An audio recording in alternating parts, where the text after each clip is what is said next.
কাশ্মীর সীমান্তের বাসিন্দারা এখন বাংকারের উপরেই ভরসা করছে। ভারত ও পাকিস্তানের নিয়ন্ত্রণ রেখার দুই পাশের কাশ্মীরি মানুষের নিরাপত্তা নিয়ে উদ্বেগ বাড়ছে। দুই দেশের মধ্যে যুদ্ধ বেঁধে গেলে তারাই সবচেয়ে ক্ষতিগ্রস্ত হতে পারেন। এই জন্যই আগেভাগে দুই পাশের আতঙ্কে থাকা মানুষ বাংকার সংস্কার করছেন।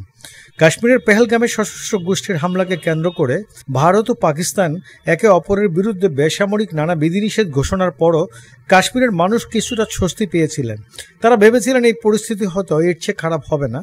কয়েকদিন ধরে এই দুই দেশের নিরাপত্তা বাহিনীর মধ্যে নিয়ন্ত্রণ রেখা বরাবর গোলাগুলির কারণে বিনিদ্র রাত কাটাচ্ছেন সীমান্তের দুই পাশে বসবাসরত মানুষ।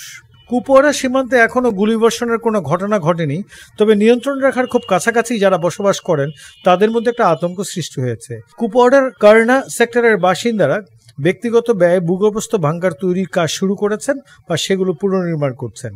কুপওয়ারার নিয়ন্ত্রণ রেখার জিরো লাইনে অবস্থিত টোট গ্রামের এক বাসিন্দা বলেন, 2017 সালে যখন গোলাবর্ষণ হচ্ছিল তখন আমাদের এক আত্মীয়ের বাড়িতে একটা শেল এসে পড়েছিল এবং তার মৃত্যু হয়। ওই বাসিন্দা বলেন, 2021 সালে ভারত ও পাকিস্তানের সেনাবাহিনী যুদ্ধবিরতি কঠোরভাবে মেনে চলতে রাজি হলে 4 বছর ধরে জীবন শান্তিপূর্ণ ছিল। এখানে কৃষিকাজ হয়েছে, বাচ্চারা স্কুলে গেছে, ব্যবসা হয়েছে, কিন্তু এখন আশঙ্কা হচ্ছে আগের মতো পরিস্থিতি হয়তো ফিরে আসতে পারে।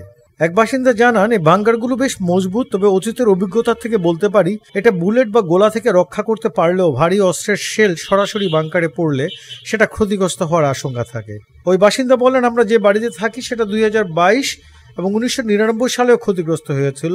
আমরা নিয়ন্ত্রণ রেখা বরাবর আছি, এই কারণে আশঙ্কায় থেকে যায় আমরা ক্ষতিগ্রস্ত হতেই পারি। অবশ্যই এমনিতেই গুলি চললে কারো পক্ষে ঘুমানো সম্ভব নয়। আরেক বাসিন্দা বলেন, আল্লাহ দয়া করুন যাতে ভারত ও পাকিস্তানের মধ্যে সবকিছু ঠিক থাকে এবং গোলাগুলি বন্ধ হওয়ার পর জীবনযাত্রা আবার স্বাভাবিক হয়ে যায়। 2003 সালের নভেম্বরে নিয়ন্ত্রণ রেখায় যুদ্ধবিরতি সংক্রান্ত একটি চুক্তি স্বাক্ষরিত হয়, কিন্তু দুই পক্ষের সেনাবাহিনী তা পুরোপুরি বাস্তবায়ন করতে পারেনি বলে অভিযোগ রয়েছে। এরপরে 2020 সালে লাদাখ সীমান্তে চীন ও ভারতের সেনাবাহিনীর মধ্যে উত্তেজনা দেখা দিলে কাশ্মীর উপত্যকা থেকে বিপুল সংখ্যক সেনা সরিয়ে লাদাখে স্থানান্তর করে ভারত।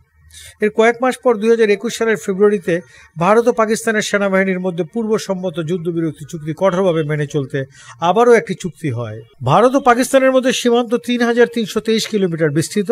এর মধ্যে জম্মু ও কাশ্মীরের সীমান্ত 744 কিলোমিটার দীর্ঘ এবং 34 কিলোমিটার প্রশস্ত রয়েছে, যাকে সবচেয়ে বিপজ্জনক সীমান্ত বলে মনে করা হয়। 1949 সালে জাতিসংঘের তরফে একে যুদ্ধবিরতি রেখা হিসেবে ঘোষণা করা হয়েছিল, কিন্তু দুই দেশের সিমলা চুক্তির অধীনে একে নিয়ন্ত্রণ রেখা বা এলওসি বলে। জম্মু, সাম্বা, কাঠুয়া সংলগ্ন সীমান্তকে ভারত আন্তর্জাতিক সীমান্ত বলে আখ্যা দেয়, আর পাকিস্তান সেটাকে ওয়ার্কিং বাউন্ডারি বলে।